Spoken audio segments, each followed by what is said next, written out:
बच्चों, आज हम बीए सेकेंड ईयर की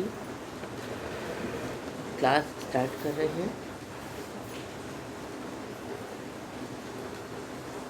जो कि पेपर सेकेंड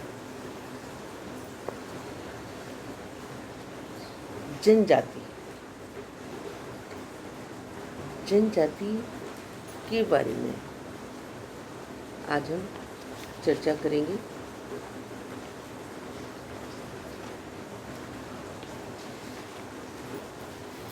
जैसा कि हम सब जानते हैं कि हमारा जो भारत है वो एक बहुत ही विशाल देश है, जिसमें अनेक विविधताएं हैं और आदिकाल से ही यह विभिन्न धर्मों, मतों, संप्रदायों, अनेकों संस्कृतियों, प्रजातियों, जातियों और जनजातियों की कर्म भूमि है।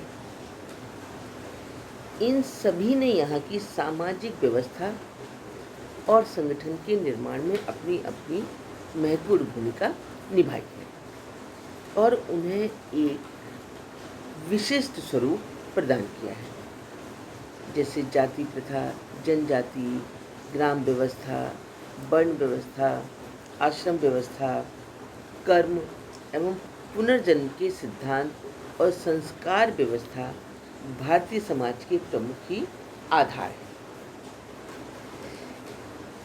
जनजाति और अनुसूचित जनजाति की अवधारणा जो है वो हम इस चैप्टर के बारे में जानेंगे। भारत की संपूर्ण जनसंख्या जो है उसका लगभग 8% भाग आदिम जनजातियों या जनजातियों द्वारा निर्मित है। 1981 की जनगणना के अनुसार भारत में 5.16 करोड़ जनसंख्या जनजातियों की थी, जो अब बढ़कर 1991 में 6.78 करोड़ तथा 2001 में 8.35 करोड़ हो गई है। प्राय अधिकतर जनजातियां ऐसे दुर्गम भौगोलिक स्थानों में निवास करती हैं जहां हमारी सभ्यता का प्रकाश बहुत कम बल्कि ना के बराबर पहुंच पाया है। आज भी अनेक जनजातियां आदिम स्तर पर ही अपना जीवन व्यतीत करती हैं, जबकि सारी दुनिया के अधिकांश क्षेत्र आप देख ही रहे हैं कि प्रगति के पथ पर बहुत आगे बढ़ चुके हैं।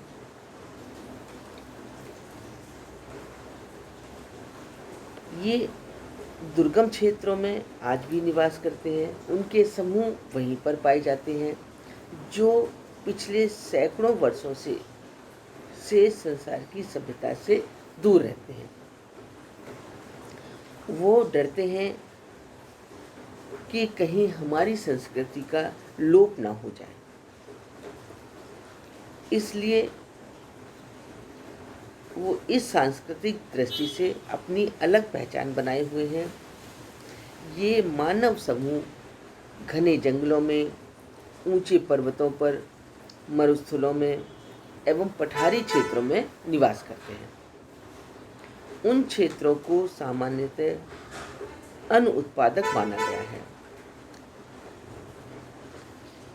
इन मानव समूहों को कोई लिखित इतिहास सामान्यतः उपलब्ध नहीं है। ऐसे मानव समूहों को आदिवासी, कबीली, आबादी वाले या आदिवासी तथा जनजाति ऐसे नामों से ही पुकारा गया है।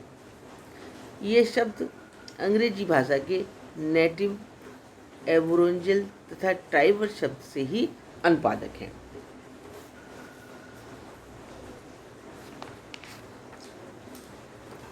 अंग्रेजों के समय में जनजाति संबंधी सामाजिक श्रेणी की अवधारणा विकसित हुई। इनका उद्देश्य इन लोगों को हिंदू, मुस्लिम एवं अन्य धार्मिक समूहों से पृथक रखना था।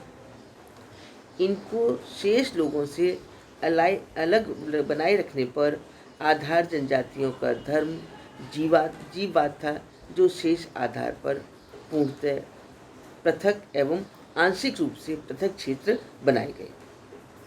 अंग्रेज जो थे वो इन लोगों की पृथक श्रेणी को स्पष्ट नाम नहीं दे सके। यही कारण रहा कि विभिन्न जनगणनाओं में इनके लिए जिन नामों का प्रयोग किया गया वे जीववादी, पहाड़ी, वन्य जाति, आदिम जनजाति जैसे जनजातियाँ हैं। कुछ समाजशास्त्रियों ने अपनी अपनी परिभाषाएं इनके लिए प्रकट की हैं। जैसे हॉवेल ने लिखा है कि एक जनजाति एक सामाजिक समूह है जो एक विशेष भाषा बोलता है तथा एक विशेष संस्कृति रखता है जो उन्हें दूसरी जनजातियों से पृथक करती है। यह अनिवार्य रूप से राजनीतिक संगठन नहीं है। दूसरी दी है चार्ल्स विनिक ने कि एक जनजाति में क्षेत्र, भाषा, सांस्कृतिक समरूपता तथा एक सूत्र में बंधने वाला सामाजिक संगठन आता है। यह सामाजिक उपसमूहों जैसे गोत्रों, गांव को सम्मिलित कर सकता है। अतः हम देखते हैं कि जो जनजातियां हैं वो हमारे समाज से थोड़ी अलग रहकर ऐसे दुर्गम क्षेत्रों में रहती हैं जहां सुविधाएं बहुत कम होती हैं और जो सरकारी या सरकार द्वारा दी गई सुविधाएं भी उन्हें बहुत कम मात्रा में ही प्राप्त हो पाती हैं। जनजाति समाज की कुछ विशेषताएं हैं जिन्हें जानने के बाद हम इसको और अच्छी तरह से समझ सकते हैं। तो अब हम बात करेंगे जनजातीय समाज की विशेषताएं, जिसका फर्स्ट पॉइंट है सामान्य भूभाग।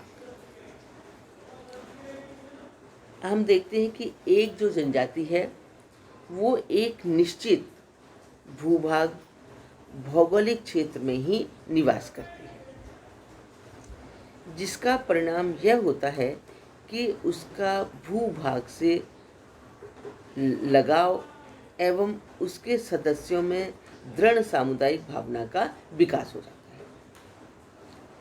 सामान्य एक भूभाग में रहने के कारण ही उनमें सामान्य जीवन की अन्य विशेषताएं विकसित हो जाती हैं, जिन्हें डॉक्टर रिवर्स जनजाति के लिए एक निश्चित भूभाग को आवश्यक नहीं मानते, क्योंकि हम देखते हैं कि ये या तो जंगलों में रहते हैं, वनों में रहते हैं या ऐसे ऊंचे इलाकों में रहते हैं, लेकिन एक जनजाति एक निश्चित भौगोलिक एरिया में ही निवास करती है।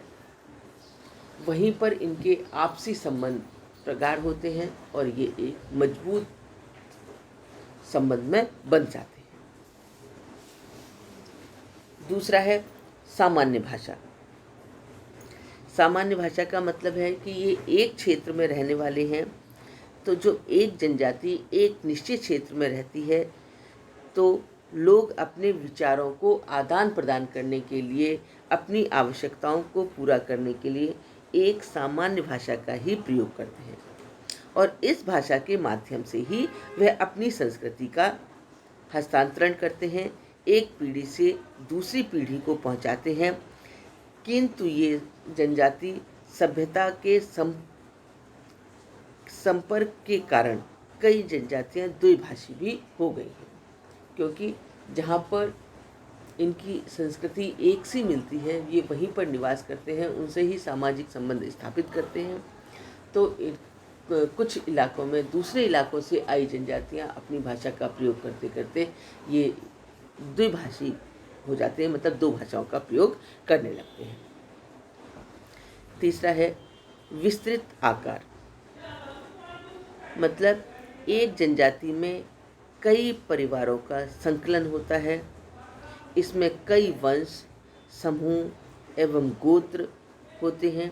यही कारण है इनकी सदस्यों की संख्या अन्य क्षेत्रीय समुदायों से अधिक होती है, क्योंकि अन्य जातियों की तरह इनके समूह या इनके समूह के सदस्य अपने समूह से कहीं बाहर नहीं जाते। वहीं पर इनका समूह बड़ा होता रहता है, नई जनरेशन बनती रहती है, नए लोग जन्म लेते रहते हैं और कहीं बाहर किसी भी ना शिक्षा प्राप्त करने ना रोज़गार प्राप्त करने ये कहीं बाहर जाते हैं, एक ही उसमें रहते हैं, इसलिए इनका आकार विस्तृत होता है। अंतर्विवाही मतलब एक जनजाति के सदस्य अपनी ही जनजाति में एक दूसरे के साथ विवाह करते हैं। एक नाम, प्रत्येक जनजाति का कोई नाम अवश्य होता है जिसके द्वारा वे पहचानी जाती है और उनके सदस्य द्वारा अपना परिचय जनजाति के नाम के आधार पर ही देते हैं। सामान्य संस्कृति, एक जनजाति के सभी सदस्यों की एक ही सामान्य संस्कृति होती है। उनके रीति रिवाज, उनकी प्रथाएं, उनके लोकाचार, नियम, कला, धर्म, जादू, संगीत, नृत्य, खान पान, भाषा, रहन सहन, विचार, विश्वास, मूल्य आदि सभी में समानता पाई जाती है, क्योंकि वो अपने ऊपर किसी दूसरी संस्कृति का प्रभाव नहीं पड़ने देते। इसलिए उनकी जो कबीले के रूप में रहते हैं, जो एक समूह के रूप में रहते हैं, उनकी अपनी एक अलग संस्कृति, सबकी एक ही सामान्य संस्कृति को वो धारण करते हैं और उन्हीं रीति रिवाजों को मानते हैं। आर्थिक निर्भरता मतलब एक जो जनजाति है वो अपनी सभी आर्थिक आवश्यकताओं को स्वयं ही पूरा कर लेने में सक्षम होते हैं। शिकार करना, फल फूल एकत्रित करना, पशुचारण, कृषि, गृह उद्योग आदि के द्वारा वो सभी अपनी आवश्यकताओं की वस्तुएं जनजाति के सदस्य स्वयं ही जुटा लेते हैं। कभी कभी वे अपने पड़ोसी समाजों में भी विनिमय करते हैं। ये गांव में रहते हैं, जंगलों में रहते हैं, जहाँ पर कल कारखाने, बड़ी बड़ी फैक्ट्रियाँ मौजूद नहीं होती, इसलिए ये अपनी आवश्यकताओं के लिए किसी दूसरे पे डिपेंड नहीं रहते, बल्कि अपने समूह के द्वारा ही उत्पादन कर लेते हैं, खेती कर लेते हैं और अपने सारे समूह में वितरित कर लेते हैं, जिससे सबकी समान रूप से आवश्यकताओं की पूर्ति हो जाती है। और जब उन पे अधिक होता है तो ये अपने ही दूसरी जनजाति के पड़ोसी समाजों में भी आदान प्रदान कर लेते हैं। राजनीतिक संगठन, एक जनजाति का अपना निजी राजनीतिक संगठन होता है।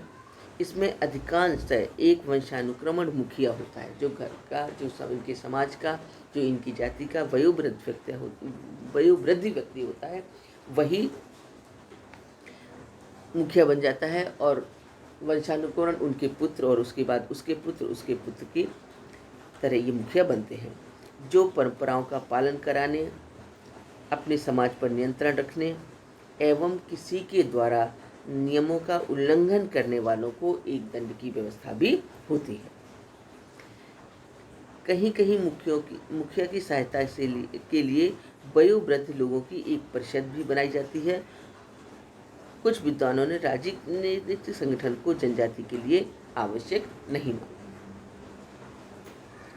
सामान्य निषेध, इनके समाज में, इनकी जाति में जीवन जीने के और व्यवहार करने के कुछ सामान्य निषेध भी होते हैं, जैसे एक जनजाति खान पान, विवाह, परिवार, व्यवसाय, धर्म आदि से संबंधित समान निषेधों का पालन करती है कि जो वो उनको किस जनजाति में खाना पीना है, किस में विवाह करना है, कहाँ परिवार बनाना है, किस तरह का व्यवसाय अपनाना है, उनका धर्म आदि से संबंधित निषेधों का पालन वो परिषद करवाती है।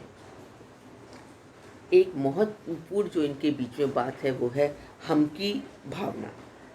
मतलब एक एक जमीन पर एक निश्चित भौगोलिक क्षेत्र में निवास करने के कारण एक जनजाति के जो सदस्य हैं उनमें सामुदायिक भावना कूट कूट कर भरी रहती है। उनमें जो हम की भावना पाई जाती है, इसी कारण से वे परस्पर सहयोग एवं सहायता प्रदान करते हैं और जब उनके ऊपर किसी तरह का संकट आता है तो उस समय वे पूर्ण रूप से एकता का प्रदर्शन करते हैं। लास्ट है आपका धर्म। मतलब प्रत्येक जनजाति का अपना एक विशिष्ट धर्म भी होता है। इसके धर्म में प्रकृति पूजा, आत्मवाद, जीव सत्तावाद और मानववाद की प्रधानता होती है। ये लोग अनेक अवसरों पर कई जादुई क्रियाएं भी करते हैं। क्योंकि प्रकृति के सानिध्य में रहते हैं इसलिए ये प्रकृति की पूजा भी करते हैं, क्योंकि वही इनको भोजन, खान पान की और अन्य आवश्यकताओं की पूर्ति प्रकृति करती है। ये बहुत प्रकृति प्रेमी होते हैं और प्रकृति के सानिध्य में रहते हैं। ये बिल्कुल धर्म में एक अपनी अलग आस्था होती है और जो प्रकृति की ही ये पूजा करते हैं। इसलिए हम देखते हैं कि ये अपनी संस्कृति का बहुत ही संरक्षण करने में सफल होते हैं। ये बाहर शहरों में या सरकार की दी हुई सुविधाएं इसलिए प्रदान नहीं करते, इसलिए प्रयोग नहीं करते कि इसके लिए उन्हें बाहर शहरों में जाकर निवास करना पड़ेगा और धीरे धीरे उनकी संस्कृति का प्रभाव उनके ऊपर से कम हो जाएगा और पाश्चात्य संस्कृति बल्कि शहरी संस्कृति पर प्रभाव उनकी बच्चों पर, उनके सदस्यों पर पड़ेगा। इसलिए वो यहाँ की संस्कृति से, अपनी संस्कृति को बचाने के लिए वो आम लोगों से दूर रहकर, एक दूरी बनाकर घने जंगलों में, पहाड़ों पर, ऐसे स्थानों पर रहते हैं जहाँ से उनका आम जनता से कोई संपर्क नहीं हो पाता, ना ही वो करना चाहते हैं। धन्यवाद।